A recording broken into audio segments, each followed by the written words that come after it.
Good afternoon, America. Been a while since I've done any posting. There's really not much going on that I have an interest in. But I do want to thank Joe Biden for giving these unconditional pardons to all the people he did, because I think it's the greatest and biggest fuck you, Donald Trump, that he could have done. So I agree with Joe Biden. Fuck you, Trump. Okay, Trump, let's start our mass deportations. Let's start with your wife. Let's then move toward your son, because he was born to your wife, who's a foreigner. Then let's go ahead and deport Elon Musk back to Canada, because I'm pretty sure they'll immediately send him back to Africa, where he's originally from. And then this Swami guy, he's got to be deported because he's from another country. And don't forget J.D. Vance's Indian wife. So get busy. Mr. Jamie Raskin of Maryland for an opening statement. Thank you, Mr. Chairman. The chairman began by saying the point here is to restore the rule of law. Restore the rule of law. Can you even pretend to do that if you stand by and support Donald Trump, who on day one, as the chairman of the committee just said, day one of his presidency, pardoned 1,500 insurrectionists, including hundreds of people who violently assaulted and attacked American police officers? Let's just take one person who is free today, Julian Cater, who had been convicted after having every due process protection, the right to counsel, the right to cross-examine witnesses, the right to introduce evidence, but they had him completely. They knew exactly what happened. Most of this was videotaped so the whole world could see it. Well, Julian Cater repeatedly, violently assaulted our officer protecting us in Congress, Officer Brian Sicknick, who then proceeded to have several strokes and died on January the 7th, 2021, the next day.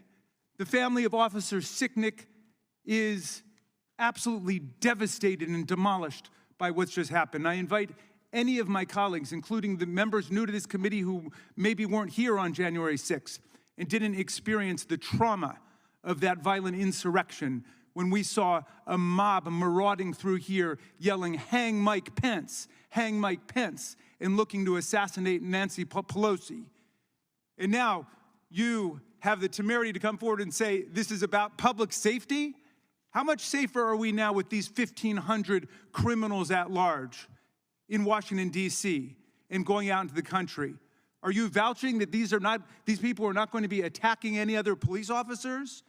Are you vouching that they're no longer a threat to public safety? What an outrage, what a scandal. Well, the hearing has been called not on trying to deal with the public safety crisis created by the president on day one of his presidency, but on immigration.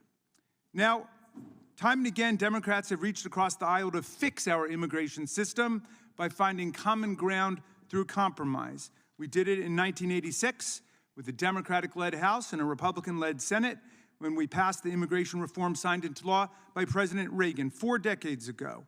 In 2013, under President Obama, Democrats worked with Senate Republicans on a sweeping immigration reform bill, only to have House Republicans kill it because it threatened Speaker Boehner's grip on power. Last year, under President Biden, Democrats worked with Republican Senator Lankford to produce a tough border security deal with increased border patrol, with increased border technology, with increased asylum judges at the border, but President Trump and House Republicans openly and aggressively tanked the deal. They sank the ship, openly rejecting a bipartisan border agreement hailed by the most conservative Republicans in the Senate because they preferred to have a security crisis to run on than an actual border solution. And yet, as Democrats, we stand ready again to work with our colleagues to fix the broken immigration system. Today, unlawful crossings at the border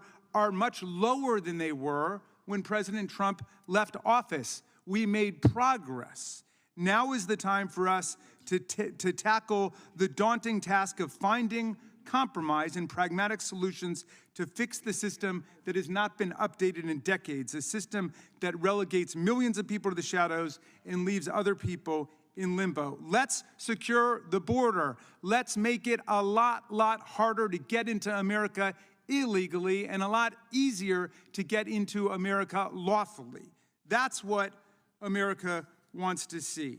Let's not use immigration to destroy our Constitution.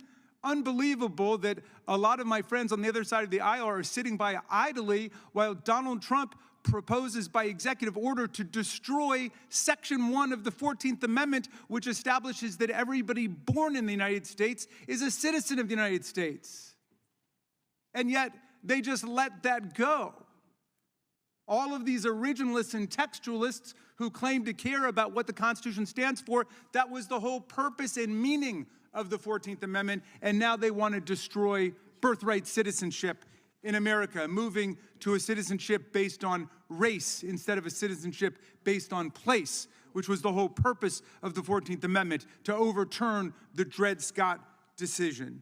Well, we're obviously going to have some differences moving forward because they don't want real solutions. They just want to demagogue the immigration issue. That doesn't move America forward. It's just like they demagogue the issue of inflation. They said they were going to bring down prices in rent, in utilities, energy costs. They said they were going to bring down the price of groceries. Not a single peep from them about that on day one. No, it's just about releasing all the violent insurrectionists, the Proud Boys and the Oath Keepers who are out there today saying that they want revenge. That's the real program for America. But let's hear what their specific proposals are about immigration. If they make sense, then we will get behind them. But if it's just more demagoguery, Mr. Chairman, I'm afraid we're going to have to let it pass. Thank you, and I yield back. Trump pardoned the fucking insurrectionists. The White House webpage in Spanish says go home. Elon Musk did the fucking Nazi salute. I'm fucking triggered. I've got a question. If Trump is going to deport anyone that has a criminal background, shouldn't he deport himself? Oh, God. Mr. President, there are certain things we all agree on, I believe.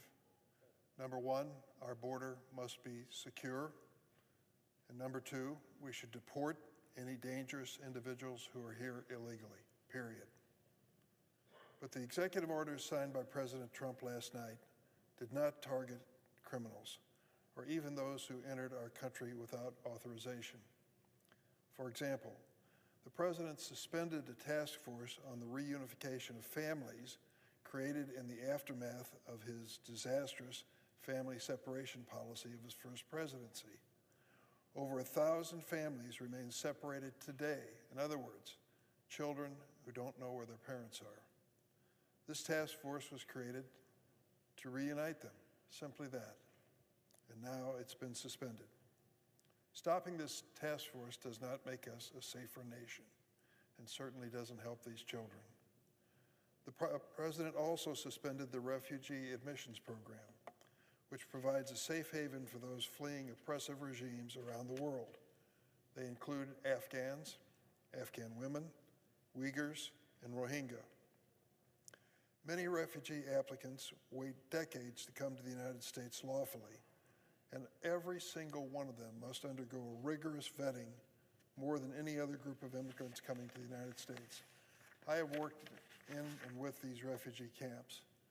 They literally stay in tents and temporary shelters for months and years, going through background checks before they're even considered eligible for coming to the United States. Yet the Trump administration has already canceled flights for over 1,600 Afghan refugees scheduled to come here. Who are these people? Many of them are families of active duty U.S. military personnel and those who are at risk because they fought on our side, defending our troops in the Afghan theater. Stopping these flights of friendly refugees coming to America after having helped us and risked their lives to help us doesn't make America safe. It sends a message sadly, to allies supporting our troops around the world that we may not be there to support them when they need us.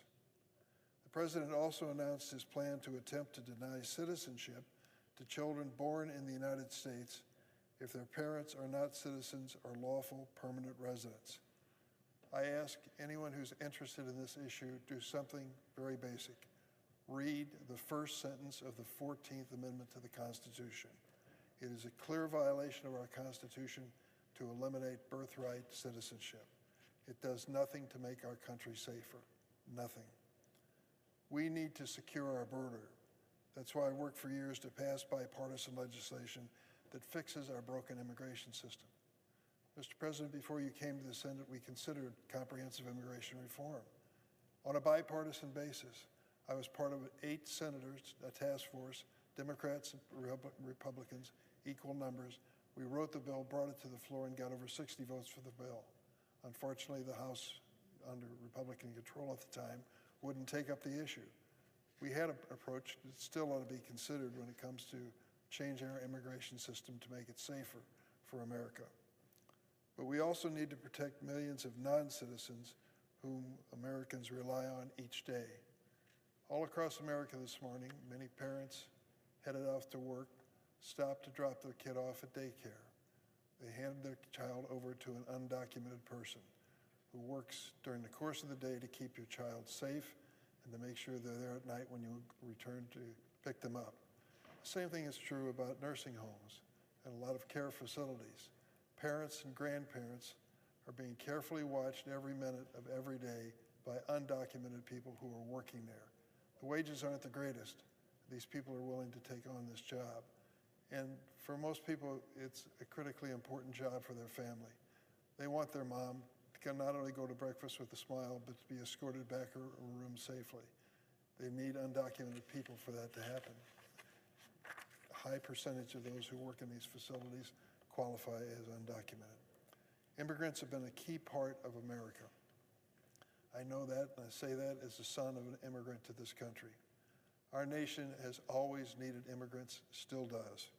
They put food on our tables, they care for our kids, and they help care for our parents and grandparents. What would we do without them? They don't deserve to live in fear every single day that they're going to be part of a mass deportation. Any real solution to our immigration challenge must give them stability. Americans deserve a real fix to our broken immigration system that protects America, protects American workers, and treats immigrants fairly.